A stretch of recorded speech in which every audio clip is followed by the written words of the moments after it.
UK, from the US. Assalamu alaikum, Sheikh. Salam rahmatullah.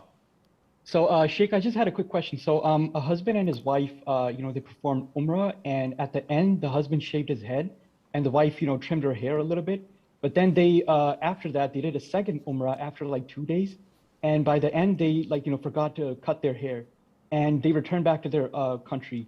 And it's since they forgot to cut their hair and they were like tired, so they went back to their own country. So, and it's been like 5 years. Since they were bound, do they need to do dam? And if so, do they need to return back to do the dam, or can they do it in their native country? Jazakallah. Wa jazakum. Isn't it a little bit late to ask after 5 years? We're always faced with such questions of negligence of people. I say, Sheikh, 20 years ago, I performed Hajj and I missed the Tawaf al-Ifada, and I would like to know, is my Hajj valid or not? I since got married and I did this and I did that. 20 years?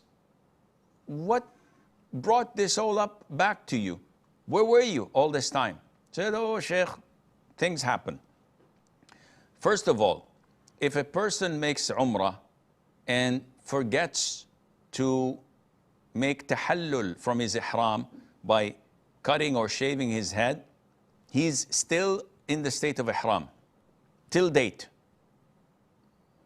So if he remembered like 2-3 years later, immediately you tell him, take off your clothes, wear your ihram, because you're still in the state of ihram, regardless of the period.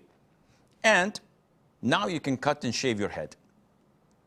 And there's no expiation, there's no need for dam, which is slaughtering of a goat or a ram. Why? Because Allah says, "O Allah, do not hold us accountable if we were to forget or to make an error." And this is due to forgetfulness. So the moment you remember, you do it and you are free to go.